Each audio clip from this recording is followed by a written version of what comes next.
Hi guys, Lone Vic here, and today I'll show you how to play Vampire the Masquerade Heritage, which is a legacy game for 2 to 4 players. You can play it as a campaign, which is called a Chronicle, or you can play it as a single session game.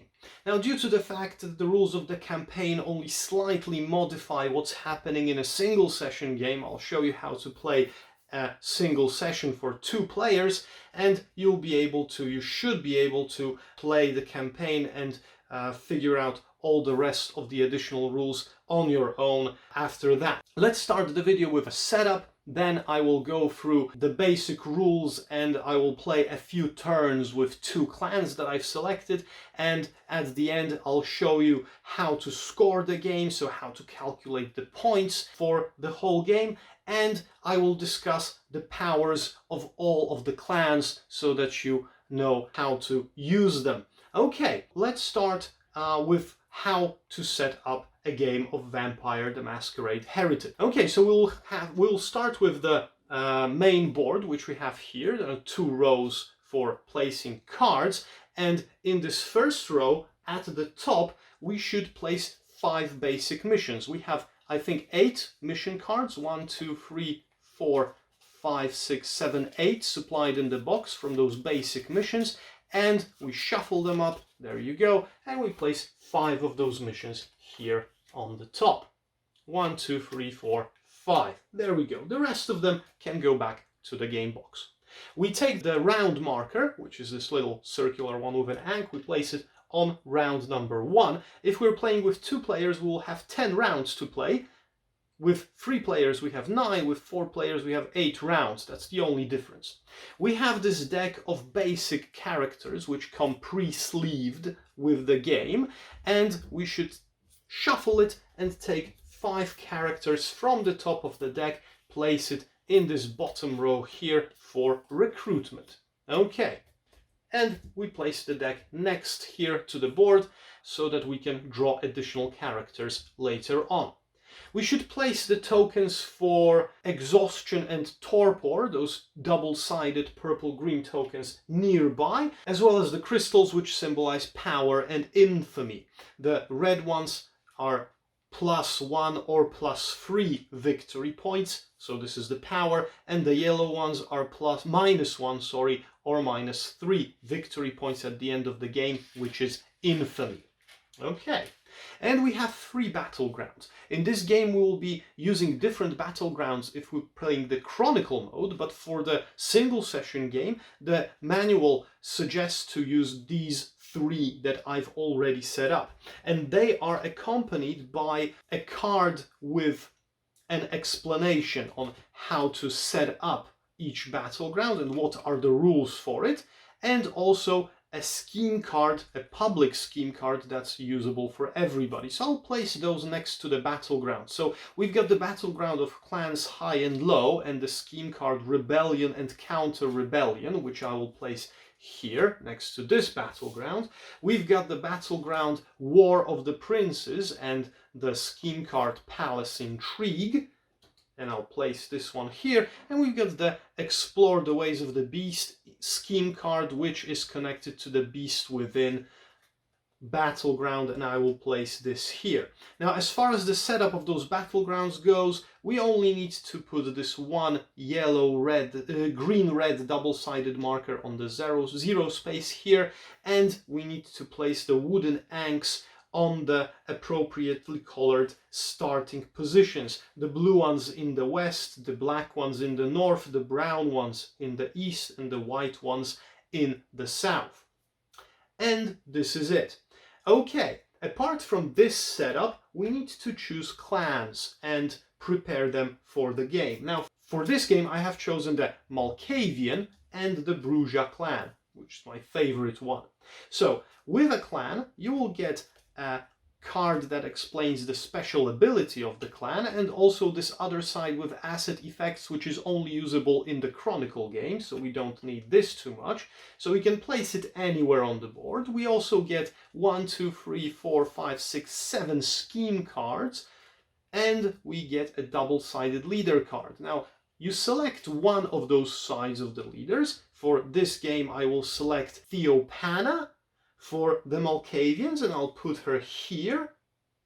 And because she has a yellow hex in this left corner here, I will take this double-sided blue-yellow marker with the Malkavian logo, and I will place it the yellow side up here in this -3 space on the Beast Within track. Okay, and Theopanna has 3 schemes which I will be starting the game with. These are called Lead Astray, Find Companion, and Lingering Grievance. And you need to find 3 schemes like those, and you put them as your starting hand. The rest of the schemes should be shuffled and placed somewhere nearby. The leader also gets 3 boon tokens that match the clan, and also a clan marker, which in the Kickstarter edition is this nice metal coin-like one. You can place it nearby, and also 3 power onto the leader card.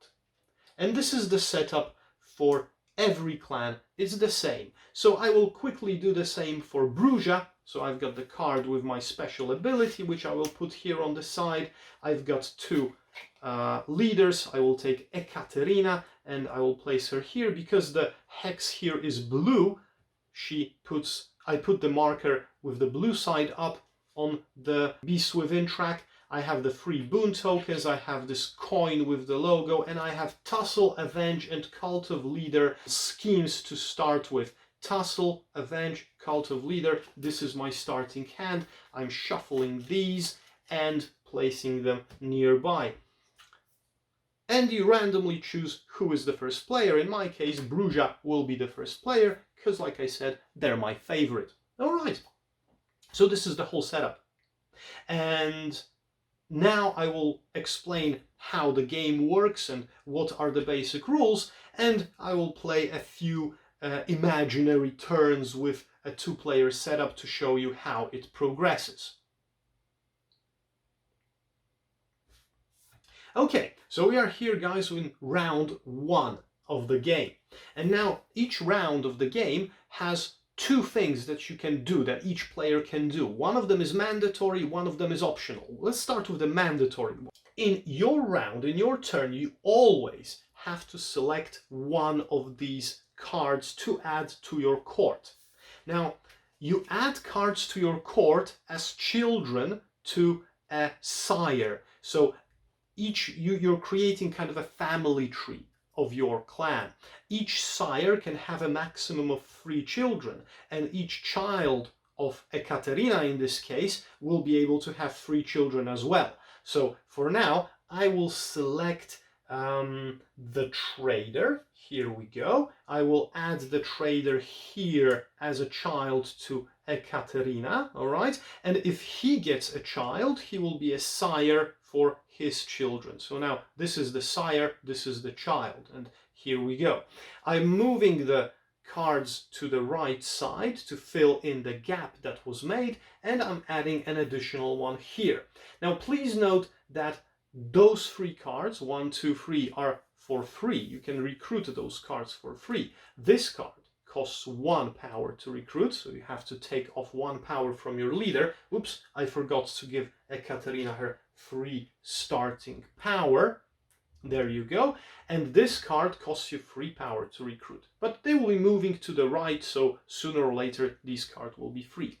Now, after you've filled the row, you need to take a look at this card that you've recruited, because it has those 3 hexagons that are important in each of the battlefields. And as you can see, they are shaped as I'm placed those battlefields here. So this left hex is connected to this battlefield, this one on the right is connected to this battlefield, and the bottom one is connected to this one. So this setup kind of helps figure out which is which. So this hex is green, which means that this marker goes 1 space towards the green side on this track.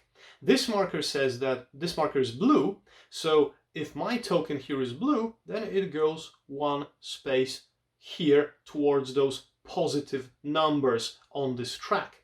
And this one is white, so I can take one white ankh from the beginning area on this battlefield and place it in any adjacent connected area, and I will choose to put it here. And this is it, and I can put my card back to my clan. And now what has happened is that I've modified these battlegrounds, and each player will want to modify it towards their own agenda in some way. This battleground gives you victory points at the end of the game, depending on where this marker is on this area. If this marker is, for example, ends the game here on number 1 on the green side, then each player who has vampires with a green hex on this corresponding marker will get 1 point per vampire at the end of the game. If this marker travels to number 2, this will be 2 points for each vampire with a green symbol. If it stays on 0, nobody gets points. If it goes on red, happens the same, but for vampires with a red symbol here. For now, we get only green everywhere, so this green is good for both players, right? If this marker at any point in the game reaches the end of the track resets to 0, and each vampire with a green affiliation gets 1 power crystal onto their card, which is important because those crystals can be lost from those cards later on. So this is this battleground. It's pretty simple. Now this one, called the Beast Within, works a bit differently, because if the symbol on the hex matches the color of the token that currently you have on this board, then you move up and you can get out of those -3 victory points at the end of the game. Right now, Bruja is on -2. It can be on -1, 0, 1, 2, 3, +4, +4, +6. And that's it. But if, for example, I had a yellow hex here instead of the blue, and my marker was blue here on the field, I would have to flip it to the yellow side and go back on this track, getting more negative points at the end of the game. But as kind of a boost for that, I would be able to draw an additional scheme card to my hand, right? And there are only 4 scheme cards to draw, so if I have already used up all of mine, I wouldn't be able to draw even if I go back on this track more and more. But for now, Bruja is on -2 and they're blue, so everything is okay. Now here in this battleground, we've got those ankhs, which mean that one of those groups is dominating in a region. Now, only one ankh can be present in each region. So right now this region is controlled by white, so I can't move the blue ankh here. I would have to move the white one somewhere else first. And points will be scored at the end of the game for the color which dominates the most areas in this map, and each area counts as 1. This middle area with the castle counts as 2. So for example, if I had this kind of situation, then I would have 1, 2, 3, 4 strength on this map, right? For now, it's like this. I'll show you how it goes later on. Okay, so for now, we are done with the Bruja clan. They've recruited. We have 1 child for Ekaterina, and let's finish with that for a moment. Now, Theophana goes. The Malkavians start their turn, and Theophana, she has green, yellow, and white here as well, so she is good with white. She would like the white to be here. And she's yellow, so she would also move. Do we have something that can... No, the closest that I can go, I think, is taking the Burgmeister's wife. Let's select her and add her as a child. Let's complete the track right now. And as you can see, the Burgmeister's wife has a green affiliation here, so this token travels 1 additional space. I've got a yellow one here. The token for Malkavians is yellow, so they also go up to -2. And I've got a blue one here, so I will take a blue ankh and I will move it here. And this is it as well. And this is round 1. We move the token down to round 2. And let's see some additional action. All right. Now, the first player marker goes at the beginning of the round to the player who is the furthest on this battleground.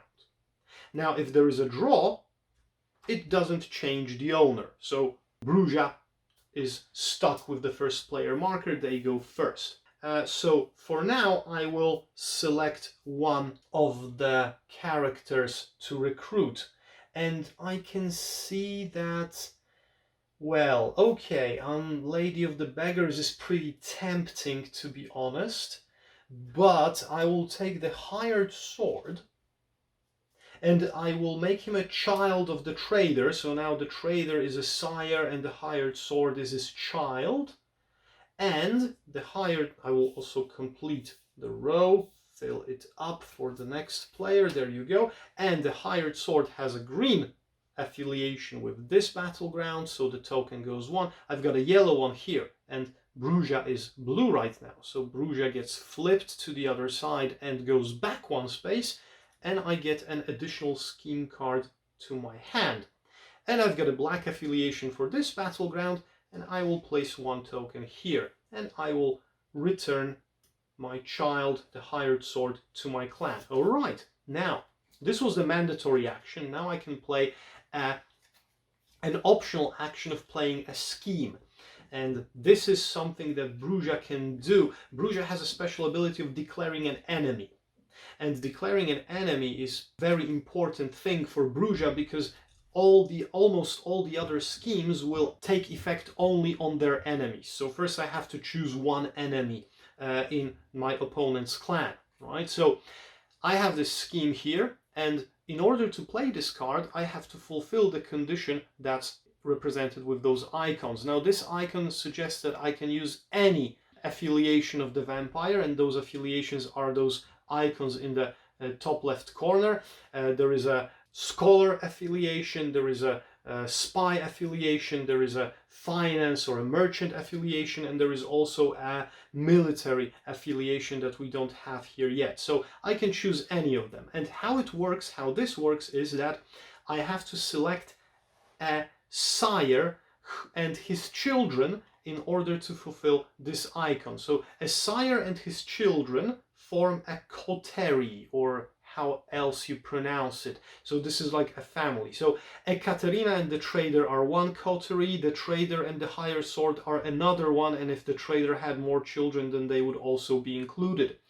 And this doesn't work for grandchildren or something like that, so it goes with levels, right? So if I want to play a card, I need to exhaust a sire of a coterie in order to fulfill these conditions. And now I will exhaust the hired sword. He has no children, but he can be a sire himself, because I need only one icon, and it can be any of those icons. And I have a spy icon here to play Tussle as my scheme. Right? And now if he is exhausted, he won't be able to be selected as the leader of the coterie to play another scheme card, even if he has children below him. But if the trader is selected as a leader, then his icon, the child's icon, the hired sword's icon, also counts to this coterie, even though he is exhausted. So this exhaustion only refers to the sire of each of those families, of those groups, when you are playing a scheme card. And the tussle says that I can declare an enemy. And declare an enemy is a special action of the Bruja, and it says move this scheme to any vampire in any opponent's bloodline. This vampire is now an enemy, and I will put this enemy under the leader of the Malkavian. So Theophana is now my enemy, and I will mark it like this, and nothing else happens right now, but the next scheme I will play later on in the game will be able to do something to one of my enemies, so in this case to Theophana, right? And additionally to the schemes that you have in your hand, there are also schemes that are placed on the board. They are public, and they are related to the battlegrounds. And if you fulfill the conditions by using an appropriate sire and children, you can, like you see for example here, gain one infamy and activate each coterie member on this battleground. So for example, instead of playing my scheme from my hand, if I did this, I would be able to exhaust Ekaterina because she has this scholar icon here and her child has the merchant icon here, so both of them would be fulfilled. I would exhaust Ekaterina. She would get one infamy because only the sire gets this infamy, the exhausted character. And I will be able to activate each coterie member on this battleground. So I would be able to activate Ekaterina and the trader's blue icons on this battleground. So I would flip this marker, I would go one back, gain one scheme card, and I would go, the second move would be one forward on this battleground. But I'm not doing that right now. And these two also are connected to their own battleground. So now it's the Malkavians' turn, it's Theophana's turn. We are done here. We've added a new child to our clan. We've played one scheme card. That's that. Now Theophana is going to recruit as well, but let's look at her schemes. Theophana would benefit probably from having some additional schemes in her hand right now to use something good, or maybe not. Let's try to do it like this for Theophana. Now Theophana will take Lady of the Beggars and she will add her here as a child for the Burgmeister's wife. We will complete the track. There you go. And the Lady of the Beggars has green, so this marker goes here. We've got a blue one. So the marker for Malkavians is yellow, so we flip it and Malkavians go one back, which allows me to take an additional scheme card into my hand, and a black affiliation with this battleground, which allows me to move this Ankh somewhere else or add an additional one to the map. And I will move the black one here to the castle so that the blacks have 2 points of strength right now in the map. And I will return the Lady of the Beggars right here. Okay, so I've recruited the Lady of the Beggars, and right now I could play a scheme card from my hand because I've added one new, but I cannot play this new card. I would like to play this new card that has Embrace the Chaos and activate the new recruit, but in order to play Embrace the Chaos I have to play it before and instead of the recruit phase. And since I've done the recruit phase for now, I will have to leave it for round 3. I will exhaust Theophana because she has the feather and the Burgmeister's wife has the coin for the merchant attribute, and I will launch this scheme, this public one. So Theophana will get one infamy, but I will be able to activate each coterie member on this battleground. So I have 2 yellow attributes here. So my token is blue, so Malkavians will go back and flip to yellow, which means that I get one more scheme card into my hand, and then this yellow one will go back one because of the second one is yellow, goes back to the front. All right, cool.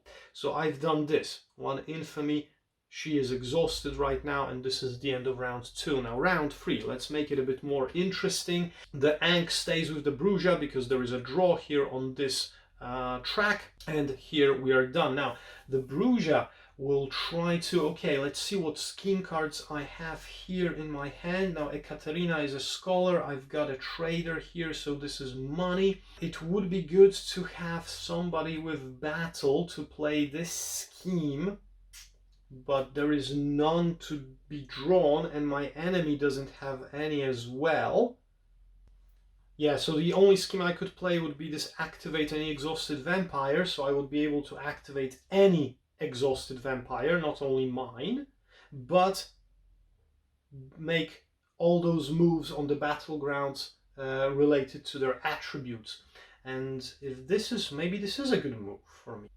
If I, for example, wanted to dominate blacks on the map, because blacks can be a bit tempting. Well, whites are good and blacks are good also for Malkavians. I've got white and black here, and Ekaterina has those 4 colors, so she gets 1 point no matter which color wins. So, well, yeah, I could do that, to be honest. But I would have to exhaust a vampire, and I don't know if this is a good idea just yet. Okay, well, let's see what we have on the table. Maybe this, I've got all red attributes, so this marker would have to go back one area. I've got a spy, I might benefit from one more merchant, to be honest. Yeah, a merchant would be good. No, because then I would have to go back, and I don't really need new schemes. I've got pretty good schemes. I'll take the lore keeper then. Okay, so Ekaterina chooses the lore keeper and she makes it her own child, and I've got a red attribute here, I've got a yellow attribute here, so Brugha goes one up. I've got a blue attribute here, so blues can go where? Let's say here. All right, so blues have 2 and the blacks have 2 as well. And now I will exhaust the lore keeper that I have just introduced into my clan to play the Celerity Criminal Network scheme, and this can be done with any symbol, so the scholar is quite right for this, and I activate any exhausted vampire. And I will activate the hired sword, so this is discarded, and I'm activating this. So green goes 1, yellow, so here, and blacks would go here. I would also, if I'm nasty, I could do something like this and move the blacks, for example, here to get them out of the castle, so blue would have the advantage, but black advantage for me is okay right now. Let's leave it at that. So blacks have 3 right now, blue is 2 power and white is 1 power. Brown is nowhere to be seen on the map yet. So I've recruited, I've played a scheme, moving those characters up here. There you go. All right. Now, what will Teofana do right now? Teofana, instead of recruiting, yes, she will play the scheme first, because you don't have to recruit first and then play the scheme. Recruitment is only mandatory, but it doesn't have to be the first action you take. So I will do this Find the Prodigy scheme right now, and I need to pay with 3 icons. Now I have the feather icon here on the Lady of the Beggars, and the Burgmeister's wife is not exhausted and she would have the coin that I need for here, but I don't have a spy icon. So what I can do is I can take 1 boon token and I can put it on the hired sword from the Bruges to borrow this icon to pay for the card. Now what happens with this boon later on, I'll show you, but for now this card is paid and I can do the special ability of the Malkavians and then activate the new recruit. So the special ability of the Malkavians is Embrace the Chaos. Declare an attribute, reveal from the deck until you find a character with this attribute, recruit them, discard the rest, carry out before and instead of the recruit phase. So I won't be able to recruit from here, but I can declare an attribute, and I would like to declare black attribute. So I'm drawing right now. So this is a rainbow attribute, like 4 colors, I call it rainbow. This one is white, this one is blue, this one is white. I'm searching for a black one. So it's brown, white again. Damn it! I've selected an attribute that's nowhere on the... Oh yes, we got black finally. So I'm adding him to my clan, I'm discarding the rest. And I will put the sightseer here. So I have 1 red, so this goes 1 here. I've got blue, so I'm flipping my token, going back and taking an additional scheme card for that. And I am using black to move here, making them even more powerful on this battleground, because it said activate the new recruit. So I've done that. So I've played a scheme. I've used my recruit action for this, as the ability says. So now my turn is done. And now coming back to this boon, because the Brugha got 1 boon from the Malkavians who wanted to pay for their scheme card, and now this boon will give the Brugha 1 victory point at the end of the game if it's on any card of their clan, but they can also use this boon instead of theirs to pay for any other clan's icon. So they could basically return this boon to the Malkavians and use one of their icons instead of using theirs. So basically right now the Bruja have 4 boons to use and the Malkavians have only 2. So this trading of boons gives you a bit more power with playing scheme cards later on. So apart from these rules that you've just seen, because we will end on this turn, there is one more thing that the Bruja could have done, but I didn't have any military icons, and I will just explain it to you because this is one of the main rules of the game as well. So if the Bruja played this Avenge card, place an enemy into torpor and then declare an enemy, they would be able to place a vampire into torpor. Now remember, from the second round, I made the leader Theophana the enemy of the Bruja, so I would be able to place her into torpor. Now, if she is placed in torpor, that means that she is no longer a part of the clan. Like the tokens that she has gathered on her do not count at the end of the game, and she cannot be used as the sire of a coterie in order to pay for the cards. She's also not seen as a child if she were a member of any coterie. So she's basically non-existent when it comes to the scoring or to using anything. And then I can declare an additional enemy. I would put this card here to declare another vampire an enemy, so that I can act upon 2 vampires in later turns, right? So torpor is a very powerful action, putting a vampire into torpor, but the enemy whose vampire is being put into torpor has a chance to defend themselves in a way, because they can select to sacrifice a child and put them into torpor instead of themselves. So if I were to put this torpor on my enemy Theophana, the player of the Malkavian could have chosen to, for example, put Sightseer into torpor, so this icon would no longer be valid for paying for cards, but she doesn't have any power or infamy or anything else on her, so she's basically worthless in comparison to Theophana in this clan. Right now, I will stop after this round 3, because this is basically how the game plays out, and I will in a moment talk about scoring the end game of Vampire the Masquerade Heritage.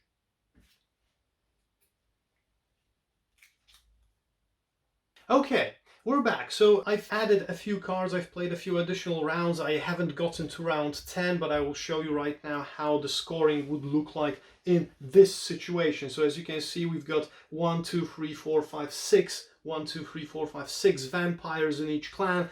That places us after round 6. Let's take a look at what happens. First, we will be scoring points for the battleground. So now, each clan will get 2 points for each vampire with a green attribute. So let's start with the Malkavians. They've got 1, 2, 3, 4, 5 green attributes that give them 10 points. And we've got the Bruja, which have 1, 2, 3 only green attributes that gives them 6 points. So it's 10 to 6 after this first battleground. Now the second battleground, the Beast Within, is pretty easy because it only tells you that Bruja has -1 point and Malkavians have -3 points. So right now Bruja has dropped from 6 to 5 and the Malkavians with 10 -3 have 7. There we go. Now let's score this battleground. So this is the War of the Princes. We've got 5 strength in black tokens, as you can see, because this middle area is worth 2 strength. So we got 1, 2, 3, 4, 5. Whites are only 2, blue are only 2, and the browns are nowhere to be seen. This means that every vampire with a black attribute scores 2 victory points, and every vampire with a rainbow attribute, like here or in Ekaterina's case, will score 1 point no matter what the result is at the end of the game. We've got a black here, but this guy is in torpor, so he doesn't count. So we've got 1 rainbow here, that's 1 point, and we've got 2 points for this black, so that gives us 3. So it's 7 plus 3, we're back with 10 for the Malkavians. And we've got torpor here, so this rainbow doesn't count. We've got 2 for this guy, and we've got 1 for Ekaterina's rainbow, so this gives us 3 points as well, which is 5 plus 3, that's 8 points for Bruges. And we've got the battlegrounds already done. Okay, that's great. And now let's take a look at the missions. Rule by coin. Clan leader gains 3 power for the clan who has the most coin icons. And we've got 1 coin icon here on the Malkavian side, and we've got 1, 2 coins on the side of the Bruges, so 3 power goes to Ekaterina. Okay, and we are now checking the second mission, and it's regarding scholars, so those feather icons. We've got 2 icons in the Malkavian clan and 2 icons in the Bruges clan, so it's a draw. So how do we go about this? Now, the rulebook says that we should count the attribute of the clan leader twice, but both leaders have this attribute, so it's still a draw. So in this case, there is something like the primogen to be consulted. So the primogen rule works like this. Each player chooses an archetype, so one of those 4 icons, and we draw from the deck. And the first icon that matches any choice is the winner. So let's say that the Bruges will choose the military, the sword and shield, and the Malkavians will choose the spy. So we've got a coin and we've got a spy. So the Malkavians win this draw. So Theophana gains 3 victory points for this. Alright, and then we've got rule by sword, so the clan leader who has the most military vampires also gains a point. And we've got 2 with the Bruges and only 1 with the Malkavians. So Bruges wins, so Ekaterina gets another 3 points. And then we've got a mission for the most blue attributes on vampires. And we've got 1 blue, 2 blue, 3 blue on the Bruges side. We've got 1, 2, this one doesn't count because it's in torpor. We've got 1 and 2 on the Malkavian side. So again, Bruges wins and 3 points. And then we've got the spies on the last mission. So Bruges has only 1 spy and the Malkavians have 2 spies. This one doesn't count because he's in torpor. So we have 3 points for Theophana as well. All right, and now we can add up the points that we've collected from the missions. So on this side we've got 3, 6, 7, 8, 9 minus 1, that gives us 8, minus 1, that gives us 7, plus 2, that's 9 points. On the Bruges side, on the Malkavian side, so that's 10 plus 7, it's 17. And we've got 3, 6, 9, 10, 11, 12. These don't count because this is torpor, so nothing. So it's 12, 13 because there is 1 boon from a different clan on this card. So this is 13 plus 8 on the Bruges side, that gives us 21, if I am not mistaken. So the Bruges wins by 4 points, 21 to 17. This is how we score the game. So this is how it basically looks like. Just to reiterate what we score at the end of the game. We score all the 3 battlegrounds based on the rules of those battlegrounds, which are described on the cards, and they usually count per vampires of the correct attribute in the game. Then we assign victory points or power points for each mission, and those are based on majorities. When there is a draw, we count the attribute or the affiliation of the leader twice. If there is still a draw, then we choose 1 affiliation, so 1 of those top icons, and the first one that shows up in the deck is the winner. So this is how we distribute the draws. And after that, we are counting all the red crystals as +1, big ones as +3 victory points, yellow ones as -1, big ones as -3. We skip vampires in torpor in anything that's related to counting points, like they do not exist, and anything that's on their cards does not exist. And we add this up. We add the boons on the cards as well. They are +1 point. And after summing it up, we have the winner. All right. So I hope this clarified how to play the game and what to do in Vampire the Masquerade Heritage. If you want to know what the abilities of other clans are and how they work in the game, please stay tuned. Otherwise, that's all, and thank you very much for watching. If you liked this video, please subscribe to the channel, and you can see all the other related links to other social media of mine in the description for this video. Thanks very much. My name is Lone Vic, and see you and hear you soon.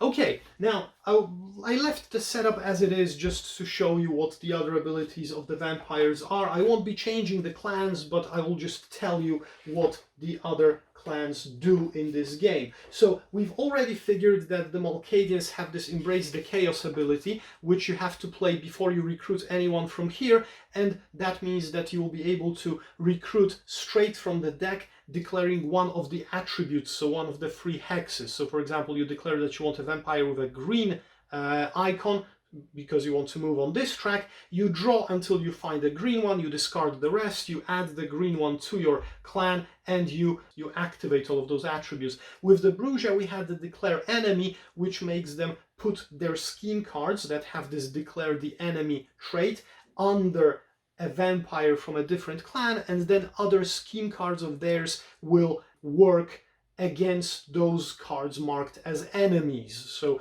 they're very aggressive as far as the clans go. And now we've got the Gangrel. Gangrel have something that's called a pack. So a pack is basically a definition for all the vampires in your bloodline that share the coterie leader's ability, this bottom one. So for example, if Ekaterina was a Gangrel, she has the rainbow here, right? So all the vampires that also have a rainbow here would be in her pack.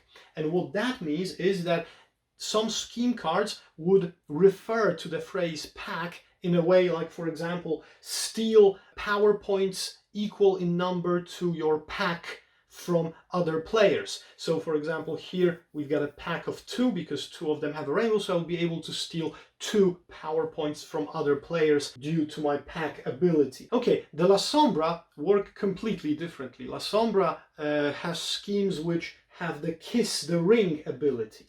And now the Kiss the Ring ability always has a negative effect. And this negative effect works against other players. So if I would play a card from La Sombra with the Kiss the Ring thing, for example, which says assign 2 infamy to any vampire, that would mean that each player has to do it. So assign 2 yellow crystals to any vampire. But if they give 1 boon of theirs to La Sombra, to the La Sombra coterie leader, so the one that was exhausted to play the card, then they would avoid this negative effect. So it's an either or. So either pay me 1 victory point, basically, give me 1 boon, or suffer the consequences. So this is La Sombra. Now, the Nosferatu have something that's called the black market. And those black market schemes are schemes that are placed on the table, and they become public schemes like these 3 from the battlegrounds. And any player can use this scheme, but they have to put their boon onto this scheme in order to be able to activate it. Even the Nosferatu player would have to place their boon. And if there is a boon already present on this Nosferatu scheme, nobody can use this scheme anymore this round. And at the end of the round, the Nosferatu player collects the boon from his black market card and places it on his clan leader. So this is a very efficient way of collecting others' boon tokens, right? And there is no limit to how many black market cards the Nosferatu player can place on the board. So there can be a few options. So it's like tempting other players to use some cool abilities that Nosferatu can provide, but paying 1 victory point and losing 1 boon token as a penalty for this. And let me remind you, those boon tokens are pretty cool, because if you have boon tokens of other players, you can also use them to activate the icons from other clans if you don't have your own. So this is Nosferatu. Now Toreador has also something similar to La Sombra, but doesn't work as a negative one effect, but works like a positive tempting effect. It's called invitation. So invitation says that whenever you play a card, a scheme card with invitation, you choose one of your opponents around the table. Well, if there are only 2 players, you have to choose your neighbor, of course, and you invite them to benefit from the positive effect of this card. You benefit from it, but if they also want to benefit from it, you will get 2 victory points, 2 power points for your coterie leader. So the on the card which activated this ability. Tremere have the option to usurp. And the option to usurp means that when they play a scheme card with the trait usurp, they can replace any character from their clan with a character from the queue. So they can basically swap out a character, the one from their clan goes to the discard pile, and the new character from the queue is placed here. What's curious is that if I play an usurp action, all the tokens that were on this character, so all the crystals and even the exhaustion token remains, but torpor disappears.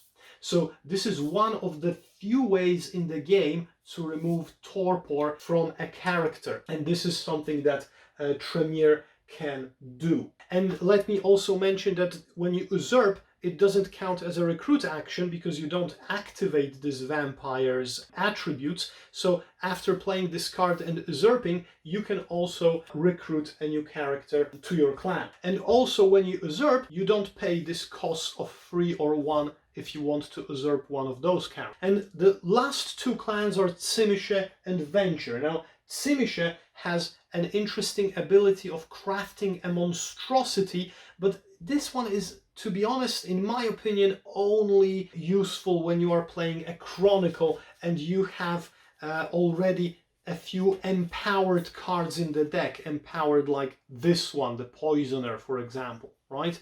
Because this allows you to select any empowered vampire from the queue and place it under any vampire in your clan, thus mutating it. So this vampire stays in your clan, gets the abilities of this empowered vampire, the Ancillae, but it still counts only as 1 vampire. And this doesn't count as a recruit action as well, so you'd be able to recruit an additional vampire, and you can mutate this vampire, you can craft this monstrosity with as many vampires with abilities, as many of those Ancillae vampires as you want. So basically this Chancellor could be mutated with 5 or 6 abilities, and when he gets activated in some way, all of the abilities get activated with him. And the last is the Venture, which have the Edict. Now, an Edict is a special scheme card that's also placed in the middle of the table, but unlike the black market of the Nosferatu, there can be only 1 Edict in play per round. So if the Venture places a new Edict on the table, they have to discard the previous one. And now, with the Edict, on the bottom of the card, there will be a few icons, of which the leader of the Venture clan selects one by placing a crystal on this selection. And this might be, for example, a selection, usually a selection of one of the attributes. So for example, you will have the 4 colors of this battleground to select. You select the blue one. And every single time when somebody, including the Venture player, recruits a vampire with this attribute that's marked on the Edict, the Venture player will trigger the effect of the Edict. Okay, and that's it for the clan abilities within the game of Vampire the Masquerade Heritage. I hope this clarified the rules a bit. Now, there are also some additional rules connected with different battlegrounds, because you've only seen the 3 for the base game, but they're explained on those help cards that you get throughout the campaign, and you'll be able probably to, now that you know the rules, you'll be able to figure them out for yourself. Thanks for listening, thanks for watching, see you again with another video, how to play or what's in the box on my channel. My name was Lone Vic. It was great talking to you again, and I hope you'll enjoy this great game of Vampire the Heritage as much as I'm enjoying it. See you soon.